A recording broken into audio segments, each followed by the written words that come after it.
According to the information reaching us here, Mazi Donald J. Trump and Mazi Benjamin Netanyahu declared in an open space. He said, and I quote, "Justice served. Ayatollah Khamenei eliminated in historic joint operation. Our next line of action, we are moving to Nigeria."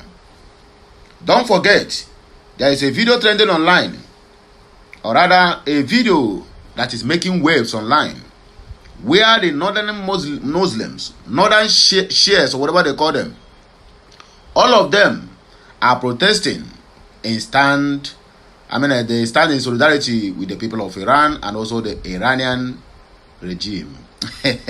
So, directly or indirectly, they have invited the two most powerful men you have in the planet Earth today, Mazi Donald and Mazi Benjamin, all working for the progress of the world, unlike those people who are working to destroy the world. But let me not waste up much of your time. I would like us to listen to this message from Oga Chinedu, Donald J. Trump, alias Imebisia Bemu, Mu Emebisia Begu.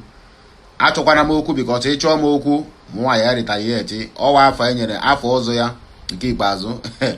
Ọzọ Imebisia Bemu, Mu Emebisia Begu. Donald J. Trump. Please make sure listen to this message, and as you are watching, like, share, comment, and make sure you keep subscribing for more interesting videos coming your way. I still remain your one and only Okulora One Nation, or you can address me as Okute Daily Talk. Now here we will give you best of each all information where they come directly from Tel Aviv, Jerusalem, and also that of White House in the United States of America. Please watch and share. Trump declares justice served. Ayatollah Khamenei eliminated in historic joint operation. The death of Ayatollah Ali Khamenei, Iran's supreme leader since 1989, has been confirmed by Iranian state media following a major joint military operation conducted by the United States and Israel on February 28, 2026. The 86-year-old cleric was killed in an airstrike on his office in Tehran during the opening hours of what U.S. President Donald J. Trump described as Operation Epic Fury. In a statement posted on Truth Social, President Trump announced the development in stark terms. Khamenei, one of the most evil people in history, is dead. This is not only justice for the people of Iran, but for all great Americans, and those people from many countries throughout the world that have been killed or mutilated by Khamenei and his gang of bloodthirsty thugs. He was unable to avoid our intelligence and highly sophisticated tracking systems, and working closely with Israel, there was not a thing he or the other leaders that have been killed along with him could do. This is the single greatest chance for the Iranian people to take back their country. We are hearing that many of their IRGC, military, and other security and police forces no longer want to fight and are looking for immunity from us. As I said last night, now they can have immunity, later they only get death. Hopefully, the IRGC and police will peacefully merge with the Iranian patriots and work together as a unit to bring back the country to the greatness it deserves. That process should soon be. Starting in that, not only the death of Khamenei, but the country has been, in only one day, very much destroyed and even obliterated. The heavy and pinpoint bombing, however, will continue, uninterrupted throughout the week, or as long as necessary to achieve our objective of peace throughout the Middle East, and, indeed, the world. Thank you for your attention to this matter. President Donald J. Trump. The strikes, which began pre-dawn on Saturday, targeted key Iranian leadership figures, military installations, ballistic missile sites, air defenses, and other strategic assets. Iranian state media and officials have also confirmed the deaths of several high-ranking figures alongside Khamenei, including IRGC Commander-in-Chief Major General Mohammad Pakpour and top advisor Ali Shamkhani.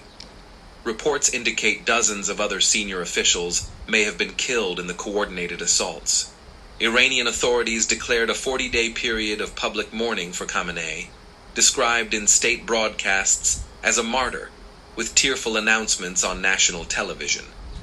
The government has announced 7 days of public holidays and vowed retaliation, with the IRGC promising what it called the most ferocious offensive operation in history against U.S. and Israeli targets.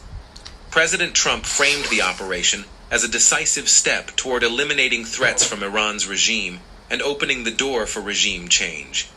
He urged Iranian security forces to defect or seek immunity, suggesting that ongoing U.S.-Israeli bombing would persist until peace throughout the Middle East and, indeed, the world is achieved.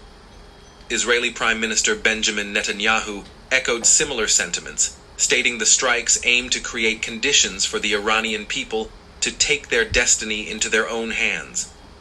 The strikes have caused significant disruption in Iran, with reports of civilian casualties, panic in Tehran, including long lines at stores and gas stations, and retaliatory Iranian missile launches toward Israel and U.S. positions in the region. International reactions have been mixed. Russia condemned the attacks as unprovoked aggression, while some U.S. allies expressed support for countering Iranian threats. Khamenei's death leaves Iran's leadership in uncertainty, with no clear immediate successor named under the current constitutional framework. The supreme leader's role, which combines religious and political authority, has been central to the Islamic Republic's governance for decades. As military operations continue, the coming days will test whether the power vacuum leads to internal upheaval, as Trump and others hope, or to a hardened regime response amid widespread mourning and calls for revenge. The full scope of casualties and strategic impacts remains under assessment amid ongoing hostilities. The message is very clear, and it is to the understanding of everyone who cares to listen. These two powerful men have declared, I am coming to save my Jewish brothers in Africa, most especially those ones in Biafra land. Because everybody knows that these guys are the real Christians they're talking about, not the ones in the north. Because those ones in the north, when you persuade them too much, they will join Muslims. But in the east, there's nothing of such. I'm not saying they are fake Christians, but I can tell you for free of charge, it will take you millions or billions to cajole an Igbo man to join a Muslim than to get a Christian northerner who is not eager to join with a few cash. It is a transactional. If you don't know, it is transactional. The Christian community needs your money, but these people share their own money to make sure that they convert you to Islam, knowing fully well that they have a secret agenda they want to carry out. So do not mistake me or do not quote me out of context when I said that the Biafrans are the real Christians. I know why I use that point. Not that others are fake, but they say one thing leads to another. Anyway, I don't have much to say. I think this message have said it all. Oga Donald and Oga Benjamin Netanyahu says, and I quote, I am coming to save my people in Biafra land. So Nigerian government, get ready. Shegumi, your cry is just starting because you're going to cry very much more. When the children are being murdered in the north, in the south, in the west, Sheikh Ahmed Gumi will praise the bandits and call them his brothers, call them his sons and call them his nephews. When school children, about 100 and something, 200, 300 are being kidnapped, I mean, it has become a daily occurrence. You will not see Sheikh Ahmed Gumi anywhere to talk, to condemn it, or even cry for those children. But when something happens in a very far away Middle East, you will see Sheikh Gumi crying.